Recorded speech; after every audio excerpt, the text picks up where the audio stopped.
Je donc vous remercie d'être là pour assister à ce débat qui est certes un peu technique, mais extrêmement important pour la profession du cinéma et de la télévision. On parle donc de la chronologie des médias. Derrière ce terme un peu technique et pas très sexy, il faut entendre la façon dont les différents intervenants dans la production cinématographique et la diffusion et de la télévision s'inscrivent dans leurs différents marchés en hiérarchisant dans le temps le moment où chacun des supports peut utiliser librement et sans concurrence son investissement dans l'œuvre. Les salles, le DVD, les chaînes à péage sur le modèle Canal+, les plateformes, enfin pour l'instant par là, les chaînes généralistes, sans compter qu'il y a certaines plateformes et certains, surtout, et Canal+, essayent d'intercaler dans tout ça des deuxièmes passages pour lesquels ils aimeraient être protégés. Donc, c'est une question capitale qui actuellement, puisqu'elle est une question de survie pour chacun des marchés, donc de l'ensemble de l'industrie du cinéma et de la télévision, il est très clair que ce n'est pas une question simple à trancher parce qu'avec le développement des nouvelles technologies, les acteurs sur ces marchés se multiplient et qu'il est clair en même temps qu'on pourrait penser qu'il n'y a pas de la place pour tout le monde. Donc, il se trame en coulisses, me semble-t-il, un certain nombre de discussions sous l'égide du CNC qui a fait des propositions, mais me semble-t-il, je n'ai pas d'informations privilégiées, n'ont pas l'heure de plaire à tout le monde et notamment à Canal+.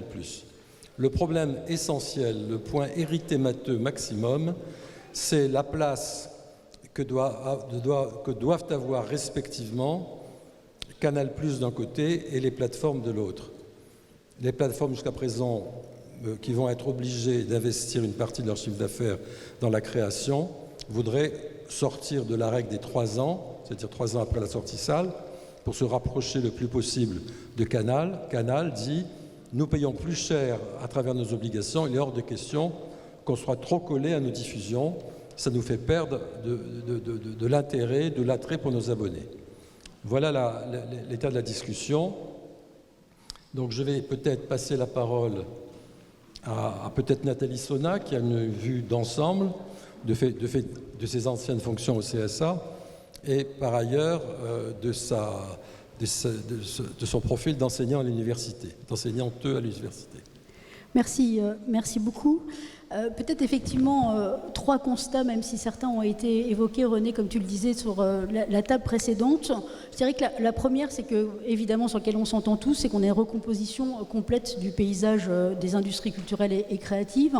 Internet, nouvelles technologies et nouveaux acteurs. Donc ces fameux GAFA, Google, Apple, Facebook et Amazon, avec leurs services de vidéo à la demande, notamment Amazon Prime, mais aussi d'autres acteurs comme Netflix, comme Disney+, des FAI, des sites de partage comme YouTube, et tous sont en concurrence. Et le point premier, c'est qu'ils sont dans des positions hégémoniques.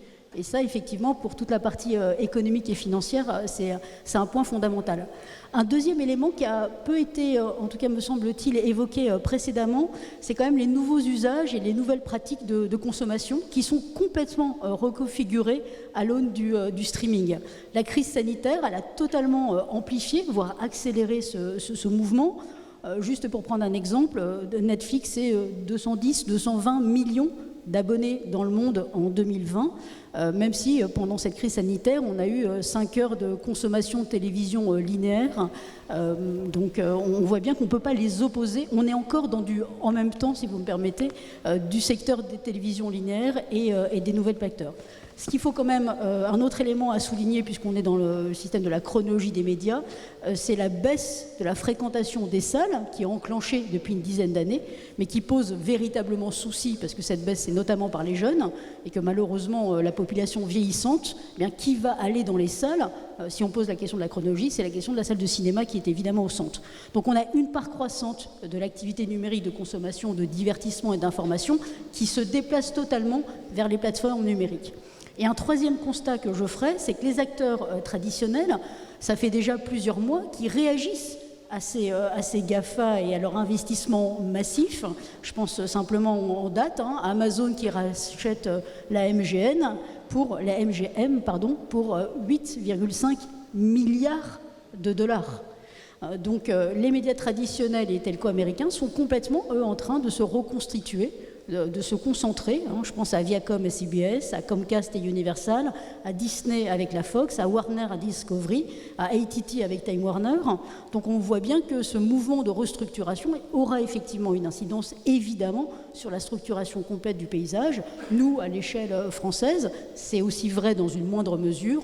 On pense au rapprochement de Vivendi-Lagardère et de la fusion TF1 par M6. Voilà peut-être un premier constat que je pourrais poser. Si je peux enclencher ou si peut-être d'autres constats peuvent être faits, je pense, puisque c'est le titre de la table ronde, c'est quelle menace sur la chronologie des médias. Moi, je pense que la menace numéro 1, c'est évidemment son financement. Pourquoi c'est son financement? Parce qu'en fait, nous, on a construit en France un système où la spécificité, c'est une spécificité du cinéma français, c'est que tout son système économique n'est pas séparable de sa régulation. Et ça, cette côté de consubstantialité a une incidence évidemment sur son fonctionnement. Le financement du cinéma, c'est deux jambes. La première, c'est les taxes. Donc ce sont les taxes par l'aval pour financer la production de films. Donc on finance par le bas pour aller vers le haut. Et deuxièmement, c'est un système de quotas pour favoriser l'exploitation des œuvres par les éditeurs de chaînes. Donc c'est 3,2% du chiffre d'affaires des chaînes commerciales, c'est 12% du chiffre d'affaires de Canal, uniquement pour le cinéma. Donc pourquoi la chronologie aujourd'hui pose question et des difficultés?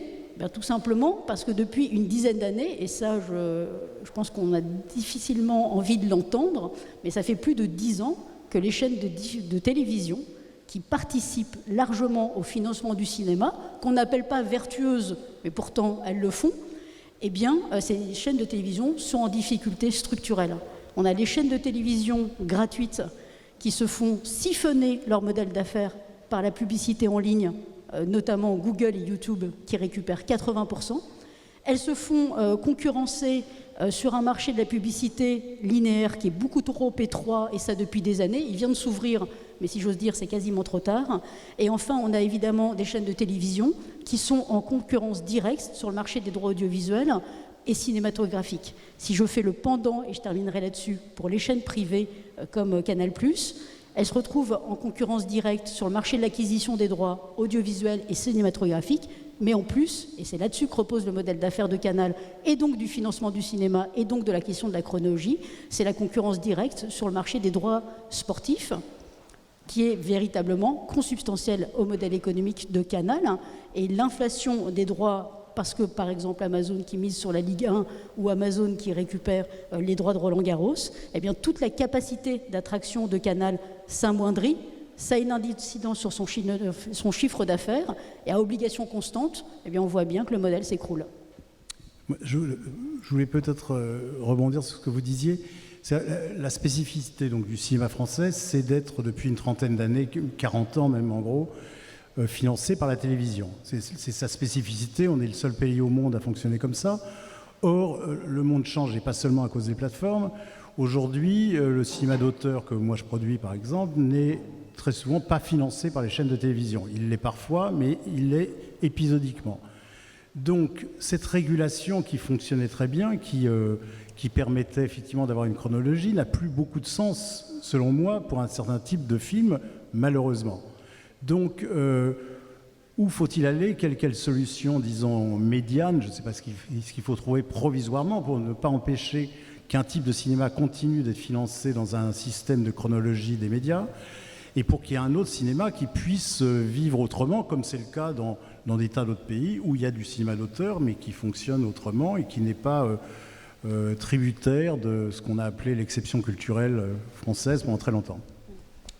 Effectivement, de toute façon, c'est ce qui se passe là. C'est que grosso modo, la moitié du cinéma français est financé hors chaîne de télévision, Canal+ compris, un ordre de grandeur.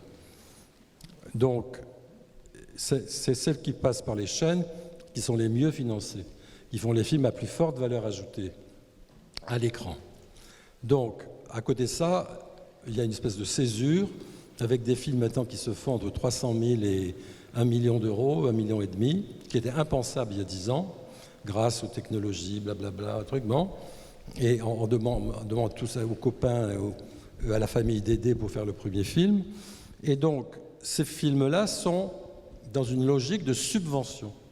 Ils se financent quand ils ont la chance avec une avance sur recette, mais pas toujours. Il y en a 60 par an, je crois, distribués. Il y a quand même 300 films français par an.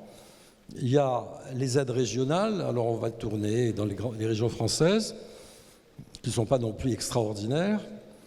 Ensuite, vous avez les SOFICA, c'est déjà, si on y accède, c'est déjà pas mal. C'est-à-dire le financement défiscalisé provenant des particuliers. Et le fameux crédit d'impôt censé retenir les films sur le territoire national pour créer des emplois. Avant, c'était cet objectif, maintenant, c'est systématiquement donné. Donc, ils sont financés peu ou prou par des subventions, pures et simples. Alors, ce ne sont pas des subventions qui viennent du budget de l'État, mais ce sont des subventions qui sont financées par les diffuseurs et par les efforts fiscaux faits par l'État aussi. Et donc, là, effectivement, se pourrait se poser la question de ces films-là, de leur foutre la paix, de ne pas les introduire dans une chronologie des médias dont ils sont plus victimes qu'autre chose. Parce que quelqu'un qui fait un film dit d'auteur et qui va faire France 20 000 entrées, et encore, je vous rappelle que 80% des films ne font pas 100 000 entrées France. Première remarque. Donc, ceux-là, bon, ben écoutez, on peut leur dire, écoutez, on va vous foutre la paix, passez quand vous voulez, de toute façon, vous n'allez pas gagner d'argent dessus, et surtout que ces films-là créent beaucoup de frustration. Le metteur en scène, pour son second film, va ramer comme un malade. Deuxièmement, les chaînes de télévision qui n'ont pas préacheté se garderont bien d'acheter. En vidéo, quand ça sort, ça ne marche pas, parce qu'il n'y a aucune exposition grâce à la distribution en salle. Donc, moi, je suis de ceux qui pensent qu'on peut leur trouver un régime particulier, ils auraient plus de liberté. Ce n'est pas parce que Canal+ aura acheté un jour de bonté un film à 5 000 € entrée France que ça va bouleverser l'économie du cinéma. Bon, donc, et les chaînes généralistes ne l'achèteront jamais, de toute façon. Quant à l'exportation, je vous rappelle qu'un film français sur deux ne s'exporte pas, dont cela. Donc, on peut imaginer une chronologie des médias qui soit uniquement destinée aux films où interviennent les chaînes de télévision.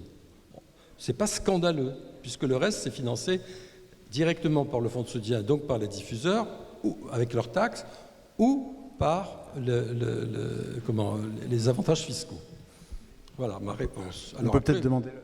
Oui, pardon, excusez-moi. Peut-être demander l'avis de Sophie Dulac, qui distribue surtout des films d'auteur. Non, c'est très très complexe. Moi, je voudrais juste remettre au centre du débat un peu d'humanité et moins de chiffres et de termes techniques. Qu'est-ce que le cinéma, en fait ?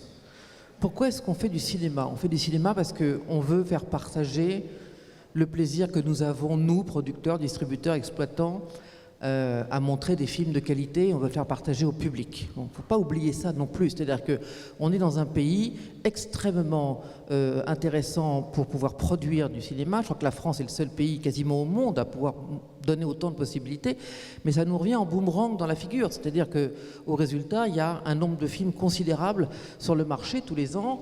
Il y a plus de 750 films par an sur le marché, dont effectivement 300 films français, dont beaucoup, à mon avis, et ça n'est que mon avis, ne devraient même pas exister. C'est-à-dire qu'on produit des films, très franchement, qui devraient être plutôt en e-cinéma que sur des écrans de cinéma. Donc, moi, je ne suis pas sûr qu'il faille proposer à des petits films qui font 20 000 entrées. C'est pas mal 20 000 entrées quand même, ça dépend combien vous l'avez acheté aussi, hein. C'est toute une question de ratio. Mais je pense que, concernant la chronologie des médias, si un film reste parfois qu'une seule semaine en salle, on ne va pas se mentir. Je veux dire que ceux qui font de la production ici ou de la distribution savent la difficulté que c'est de produire un film. C'est peut-être quelquefois 2 ans, 3 ans de leur vie. Ensuite de trouver un distributeur et enfin des salles pour exploiter le film. Il se trouve que quand il y a 12 ou 15 films par semaine qui sortent, le film va rester peut-être 1 semaine en salle, voire 15 jours maximum, ce qui est tragique pour en fait tous les talents, comme on disait tout à l'heure, qui ont participé à ce film-là et ceux qui l'ont financé.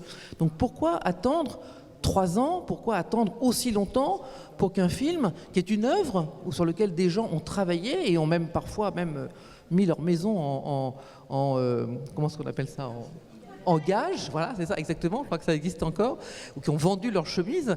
Pourquoi attendre que ces films-là sortent après sur des plateformes ou en télé pendant 3 ans? Je veux dire, au contraire, je pense que c'est formidable qu'on puisse continuer à les voir, alors sur d'autres modes d'exploitation que le cinéma, même si le cinéma est fait pour montrer des films de cinéma, mais quand le film reste qu'1 semaine à l'affiche ou 15 jours à l'affiche, eh ben allons-y, moi je veux bien, jetons un pavé dans la mare, et à ce moment-là, arrêtons de penser à chacun son petit niveau, parce que je pense que c'est ça le problème français, c'est qu'on regarde son nombril avant toute chose, avant de voir l'intérêt général d'une œuvre et de ceux qui ont travaillé derrière, et ben à ce moment-là, pourquoi pas ne pas négocier. Je vois qu'aux États-Unis, par exemple, AMC et Universal, après s'être fait la guerre, ont trouvé un accord qui est de 17 jours entre la sortie d'un film et ensuite son exposition en VOD en plateforme. 17 jours, ok, peut-être que c'est pas 17 jours qu'il faut, mais en tout cas, pas 3 ans. Moi. Il faut peut-être évoluer un tout petit peu et arrêter de penser que tout ça crée des problèmes économiques. Le cinéma, c'est économique, mais c'est pas que.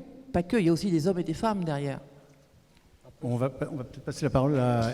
Et ce point de vue hétérodoxe, qu'est-ce que vous avez à dire là-dessus? Oui, merci. Yves Lalouf. Bonjour Yves Lalouf. De Warner Bros. Oui, bonjour à tous. Moi j'entends tout ce que vous dites et en effet on est tous conscients de cette richesse et cette chance qu'on a en France de pouvoir vivre dans ce milieu et ce concept de la chronologie des médias. Mais pour remettre vraiment le sujet au centre du débat par rapport à cette menace aujourd'hui qui se profile en France tout particulièrement par rapport à d'autres territoires, la vraie menace aujourd'hui en ce qui me concerne sur ce qui se profile depuis quand même pas mal de temps, c'est clairement cette piraterie qui aujourd'hui est un vrai fléau sur l'harmonisation et la pérennité de notre activité qui se présente aujourd'hui comme un vrai frein à la créativité, au développement et à toute cette diversité qu'on veut essayer de maintenir au sein de notre économie. Moi, j'entends tout ce que vous dites par rapport à du financement, par rapport à cette créativité, par rapport à cette richesse. C'est vraiment aujourd'hui, pour moi, un point qui est essentiel si on veut que cette chronologie puisse continuer à exister et profiter à tous pour maintenir cette diversité culturelle et qu'on ait encore toutes ces œuvres qualitatives qu'on puisse visionner via tous les médias aujourd'hui qui nous sont présentés. Pour moi, il y a un vrai combat sur cette piraterie et on le voit, aujourd'hui le monde est en train de changer de manière radicale. On voit, comme on l'a évoqué à plusieurs reprises, on a des plateformes dans le monde entier qui sont obligées de réagir très tôt pour pouvoir faire face à ce qui nous pollue en permanence sur l'exploitation de ces films de manière illégale. Et je pense qu'aujourd'hui, l'équilibre essentiel qu'on doit retrouver pour pouvoir maintenir notre niveau de performance à tous les niveaux, que ce soit au niveau des salles, mais que ce soit au niveau à tous les niveaux d'exploitation de nos films, c'est faire en sorte de trouver des solutions pour réduire cette piraterie. J'insiste là-dessus parce que c'est vraiment pour moi quelque chose qui est fondamental dans les perspectives à venir pour pouvoir aussi contrer les développements qui se font de manière très importante des différentes plateformes. Donc je pense que pour la culture française, mais aussi pour le reste du cinéma, c'est un point qui est essentiel et j'insiste là-dessus parce qu'on a aujourd'hui plus qu'à perdre qu'à gagner que de laisser dans des discussions autour de la chronologie sans rentrer dans ces considérations. Merci beaucoup. Vous voulez peut-être parler? Oui, merci. Merci d'avoir rappelé les grands ordres de grandeur, parce que je crois qu'effectivement c'est très important de se dire qu'on a face à nous aujourd'hui... Plus près du micro. Ah, pardon. On a face à nous aujourd'hui des mastodontes internationaux avec une puissance de feu tout à fait extraordinaire. Néanmoins, le débat n'est pas que franco-français, puisque la France, je voudrais le rappeler, c'est la première place de la production cinématographique en Europe, la première place pour le nombre de billets vendus et la première place pour les coproductions au niveau européen. Donc notre débat n'est pas que franco-français.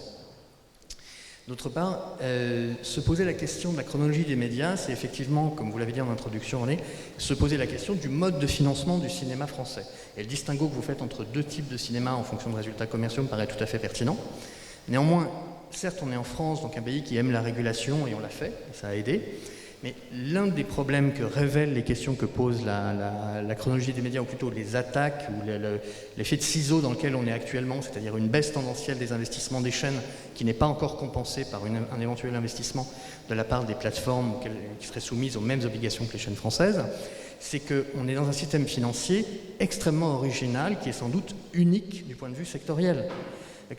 Aujourd'hui, comment dire, peut-être le système agricole qui est du même acabit, mais sinon dans n'importe quel secteur, y compris secteur de créativité, on ne bénéficie pas et on ne subit pas ensuite cette même régulation. Ce qui a permis d'aider et de soutenir le cinéma, et donc on rappelait sa place en Europe et même dans le monde avec la créativité, pour autant, des outils de financement classiques présents dans d'autres secteurs n'ont pas été développés. Aujourd'hui, dans le secteur du cinéma, on a par exemple 2 banques principales, c'est tout, spécialisés. Les outils de financement qui existent ailleurs, type que des... Alors pardon, par rapport à replacer l'humain au centre du débat, mais il faut aussi financer la créativité, des outils de financement tels que des émissions obligataires qui sont extrêmement classiques dans plein de secteurs n'existent pas dans le cinéma, sauf pour quelques majors qui ont les moyens d'en émettre, par exemple. Donc je crois que ça révèle aussi cette absence-là de mise en place d'outils de financement classiques. Et si on compare avec le système évidemment américain, où des investisseurs, entre guillemets, privés, s'intéressent au cinéma, prennent le risque de l'investissement entrepreneurial et donc de la perte en capital, c'est aujourd'hui une culture qu'on n'a pas nécessairement en France, qui peut pallier cette absence-là, et que révèlent aujourd'hui les attaques contre la chronologie des médias. On se tourne comme d'habitude vers l'État, mais peut-être que ça n'est pas la seule solution, en tout cas via une régulation, mais aussi par une ouverture vers le marché plus classique, qui est le marché du financement. Et peut-être vous donner la parole. Oui. Bonjour, je suis Déborah Mocrane, j'ai un laboratoire de post-production. La post-production fait partie de la production en arrivant en fin de chaîne d'un film. Le risque pour le monde de la post-production demeure le même.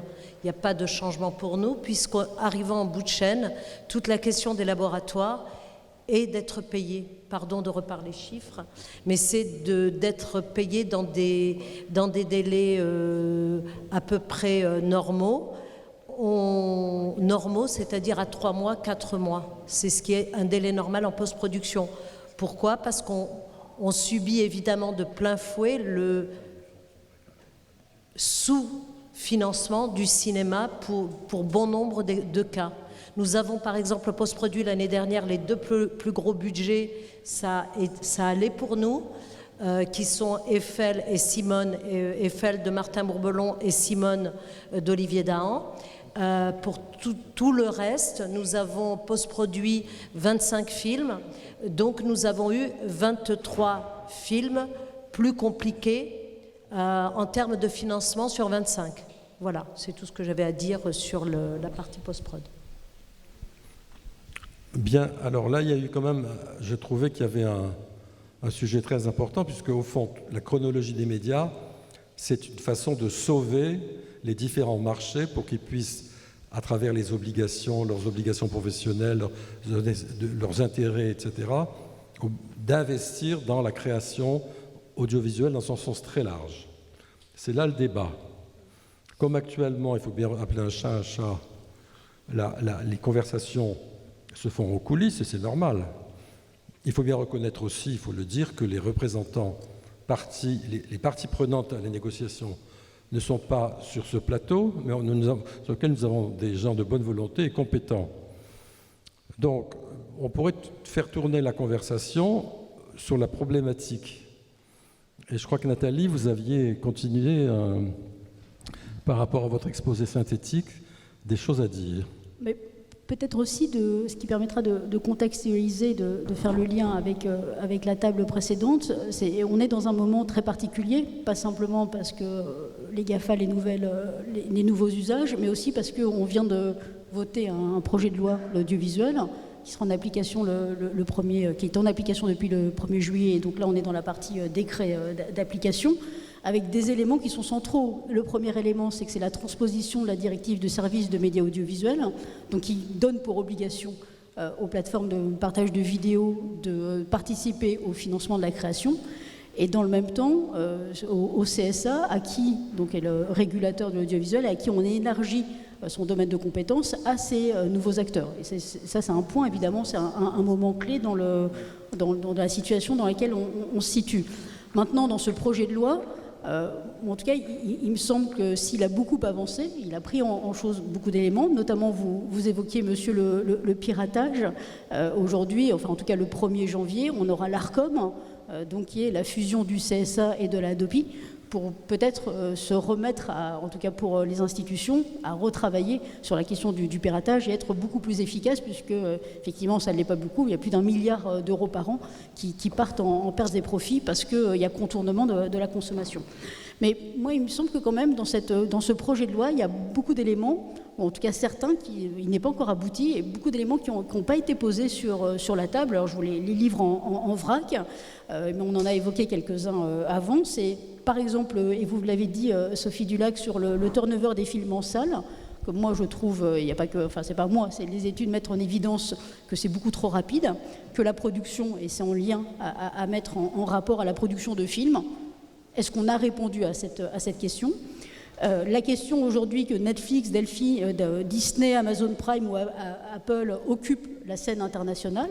Aujourd'hui, on a Canal+, qui est quand même un acteur incontournable du cinéma français, qui est en position depuis 40 ans considéré comme un pourvoyeur, un financeur du cinéma. Aujourd'hui, il a une place qui est quand même plus minorée sur la chaîne internationale, même s'il se développe, il se déploie, mais néanmoins, il n'a évidemment pas le portefeuille, malheureusement, des Google et des Apple.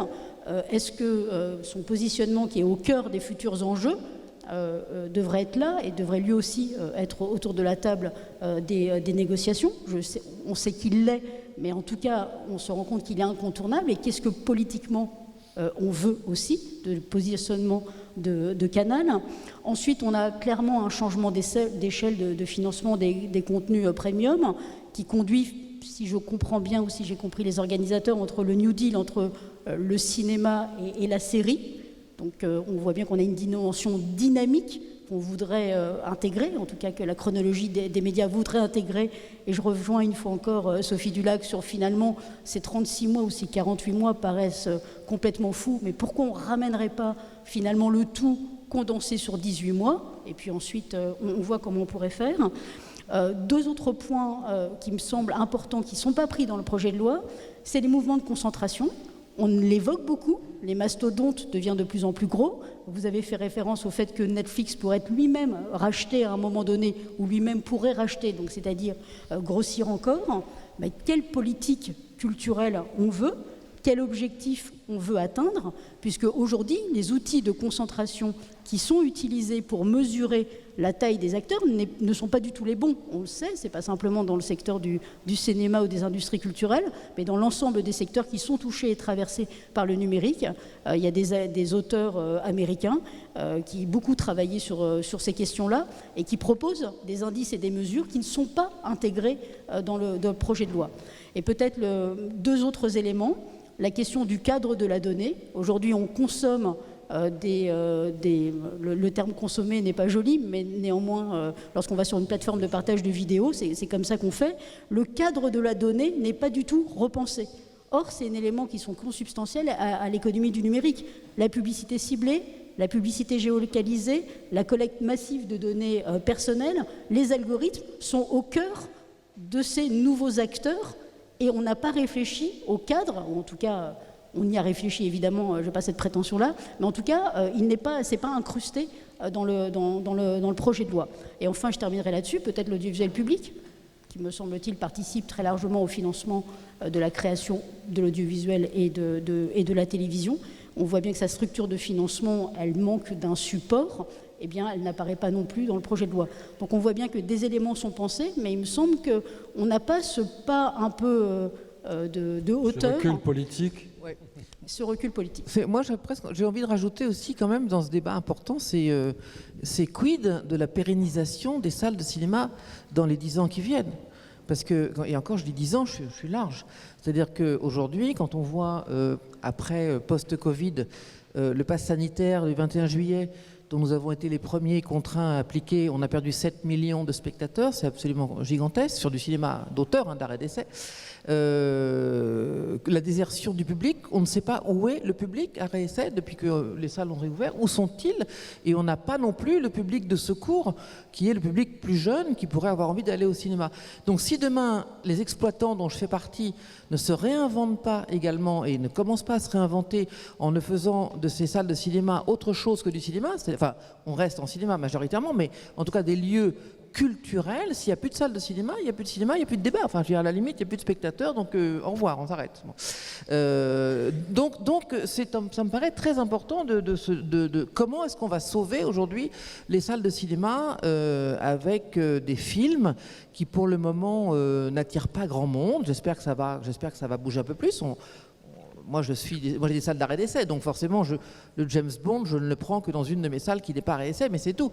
Et c'est vrai qu'il y a beaucoup d'exploitants aujourd'hui qui vont faire leur chiffre d'affaires avec des cinémas qui n'est pas arrêt d'essai. On a droit à 30% de non-arrêt d'essai, au détriment de films qui ont besoin d'être soutenus et qui ont besoin, pour le coup, d'exister dans une salle de cinéma. Donc, c'est aussi important. Moi, pour être synthétique, la chronologie des médias n'a fait que mettre en avant, mettre en lumière les gros problèmes qu'a actuellement le système audiovisuel dans son sens large français.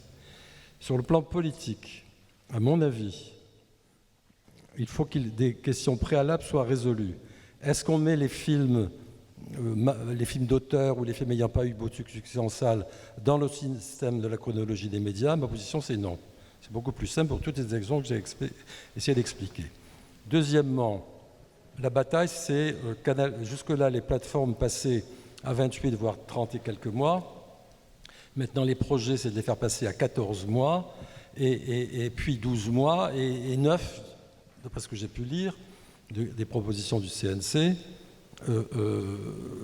par rapport à la sortie salle. Évidemment, Canal+ est vent debout parce qu'il estime que ses obligations sont beaucoup plus lourdes et que ça légitime que les plateformes passent derrière, et bien loin derrière. Donc, pour l'instant, l'équilibre se fait autour de 14 mois et Canal+ veut 6 mois. Bon. Mais ça, ce sont des questions, je dirais, très techniques, mais qui supposent une volonté de politique qui est la suivante. Quel rôle veut-on faire jouer aux plateformes dans les processus de création? Elles sont déjà très intégrées avec ce qu'on appelle les projets européens, les obligations de toute nature. Comment les polisser, ces obligations, pour qu'ils soient des interlocuteurs naturels et fiables des Français, qui eux-mêmes, de leur côté, devraient revoir leur schéma de financement de la production et notamment intégrer la dimension internationale, soit en partant de concepts très nationaux, parce que ne se vend bien que ce qui est proche de l'intime, de l'humain, et c'est ces films-là qui ont un impact mondial. Et autre question, c'est quel est le degré de films que l'on accepte de voir diffusés en salle. Actuellement, ça ne me gêne pas de le dire, il y en a trop. Donc, je rappelle ce chiffre. En 1957, il y avait 410 millions d'entrées. Je reprends la dernière année fiable, 2019, il y avait 220 millions, même pas 220 millions d'entrées. En 1957, il y avait, films américains compris, 450 films. En 2019, il y en avait plus de 700. Alors, c'est pas la peine d'avoir fait Polytechnique pour voir que la moyenne est quand même basse. S'y ajoute un nouveau phénomène, c'est que toutes les plateformes, etc., et l'abondance de l'offre fait qu'on concentre les résultats sur un petit nombre de films. Donc, ce n'est pas une moyenne arithmétique, c'est une moyenne pondérée. Il y en a deux qui raflent l'essentiel des entrées le premier jour, ils font une carrière correcte, et pas toujours, et les autres vont au tapis entre 3 jours et 2 semaines. Donc c'est trop. 3 jours, non, c'est au moins la semaine cinématographique. Parce qu'il y a des où ils sont mis à l'affiche, mais ils ne sont pas programmés. Bon, c'est un autre sujet. Donc ce que je veux dire, c'est qu'il y a des préalables à trancher. Si on continue à avoir cette politique nataliste pour acheter la paix sociale et culturelle, après je crains fort que ce soit réglé violemment par le marché. Parce qu'il y a une façon très facile de tourner les obligations, très habile quand on a une plateforme mondiale. Je ne vais pas entrer dans les détails, mais elles existent. Donc autant essayer de regarder la vérité en face et de jouer le jeu. Et je suis de ceux qui dépendent beaucoup de l'exception culturelle, et ça n'a rien à voir avec le combat pour l'exception culturelle. Mais rien. La structure de production est trop fragile. C'est un des gros sujets à traiter. Voilà. Il y a des préalables politiques qui, pour l'instant, ne sont pas tranchés. On va voir ce que ça va donner, ce que le décret qui va être pris en cas de non-accord va nous sortir. Nathalie, à vous. Juste un point pour rebondir sur ce que tu viens de dire, que je partage complètement, mais moi je me posais une question, c'est qu'on entend toujours les gouvernements ou ceux qui sont en disant on veut des champions nationaux. Et d'ailleurs, il n'y a pas que les politiques qui le disent. Tout le secteur dit on veut des champions nationaux. Mais on en a un, on a Canal 1. Enfin, ce n'est pas l'ancien président-directeur général de Canal+, que je vais l'apprendre. On a un champion national, ça fait 30 ans ou 40 ans qu'il participe au financement de la création. Pourquoi on n'accède pas finalement à ce qu'il ait une position privilégiée en l'assumant plutôt qu'une plateforme, puisque lorsqu'on va avoir des plateformes américaines aujourd'hui, elles seront quand même chinoises demain. Hein. Il y a Tencent, il y a Alibaba, il y a Xefu qui vient. Hein. Les BATX, ils sont déjà aux portes de l'économie. Et là, quand ils seront là, on dira quoi? Mais le champion national, on l'a. Et pourquoi on ne l'aide pas? L'urgence, c'est d'avoir déjà une plateforme française fiable de rayonnement international, ou au moins européen, et qui résonne par foyer linguistique, et pour pouvoir apporter des financements supérieurs à ce qu'ils apportent en ce moment. Moi, je suis tout à fait d'accord pour faire des financements. Il y a des financements européens, d'ailleurs, il y a Eurimage, il y a toutes sortes de financements européens. Et je crois que vous aviez écrit un article il y a quelques années sur le fait de créer des grands groupes européens. Moi, je peux vous donner l'exemple d'un film que j'ai produit, qui était au Festival de Venise, il y a un mois, franco-italien, coproduit par la Rai Cinema. Le film va sortir sur la Rai Cinema dans 3 mois. Alors qu'en France, il passera sur une chaîne de télévision dans 3 ans. C'est-à-dire qu'il n'y a aucune harmonisation entre les différentes régulations dans les différents pays de l'Europe. Et donc on se retrouve dans un système où c'est une aberration de financer des choses pour que finalement on se retrouve dans des contradictions permanentes en termes de financement. Les directives européennes sur le passage entre cinéma en salle et télévision, ne peuvent pas sortir en télévision moins d'1 an après la sortie salle. C'est la règle générale. Voilà. Avec ça, débrouillez-vous. Oui.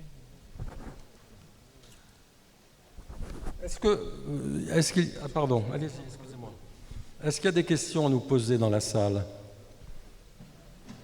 Même les plus simples, les plus techniques, les plus pleines de bon sens. Allez, Moi, je veux bien intervenir.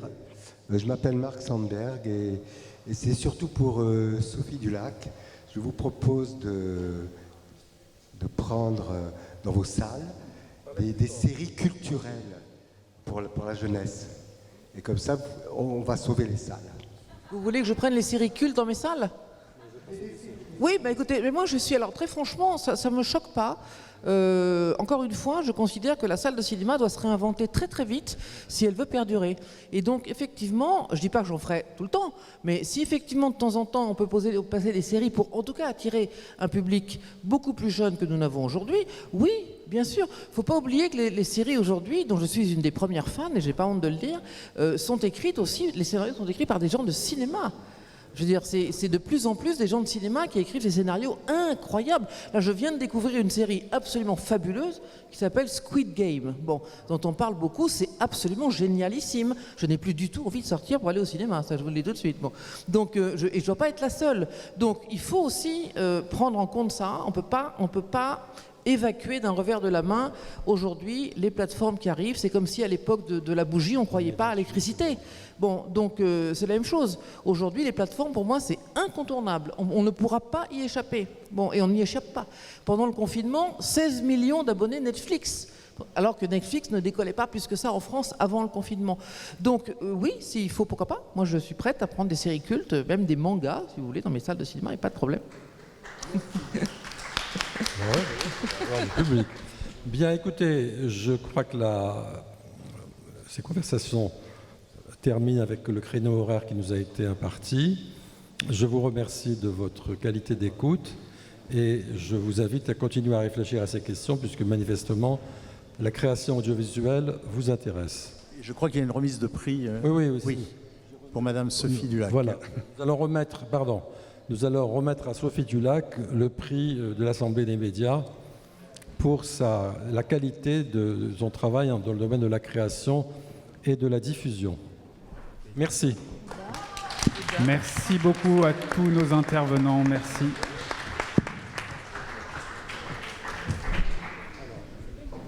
Je vais garder à mes côtés Madame Sophie Dulac, comme on vous l'a dit. Ah si, on peut faire une petite photo de groupe, tout à fait. Pardon, je vais laisser le photographe en place. Est-ce que le photographe est par ici, s'il vous plaît ?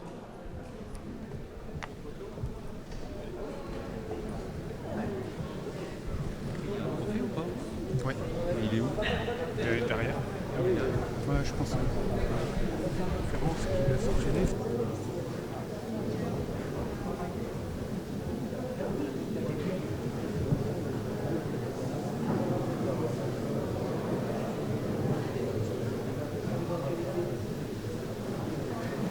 Est-ce qu'il serait possible d'avoir le photographe, s'il vous plaît ?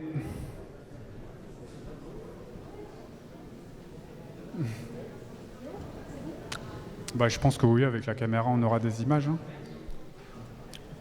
Très bien. Mesdames et messieurs, je vous demande d'applaudir encore une fois tous nos intervenants. S'il vous plaît, je vais garder à mes côtés Sophie Dulac. Ah ben le photographe est là, mille excuses.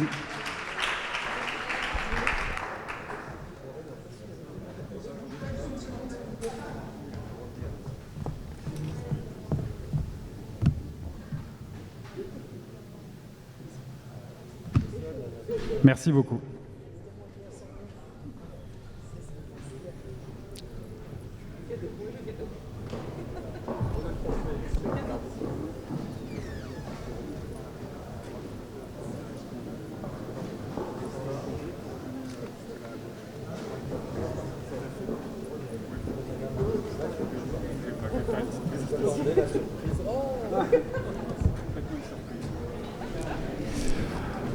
Madame Dulac, que je vais présenter une nouvelle fois, qui est donc productrice, distributrice, exploitante de salles de cinéma à Paris depuis 2012, présidente et fondatrice de Champs-Élysées Film Festival.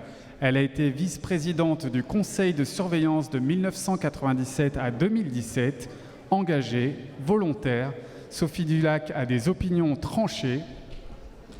La culture est pour elle l'essence même de l'élévation de l'esprit et de notre liberté. Je vous demanderai d'applaudir bien fort Madame Sophie Dulac. Et pour remettre ce trophée, je demande à René Bonnel de revenir pour le prix d'honneur de la présidente d'honneur. Monsieur Bonnel, je vous en prie.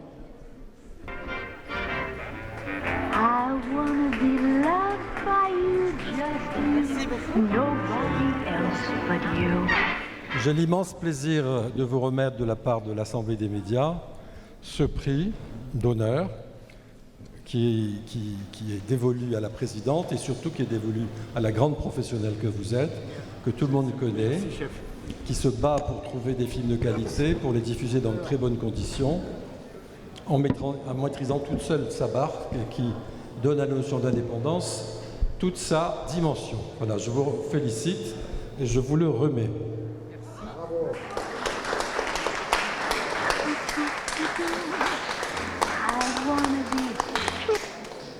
Merci beaucoup.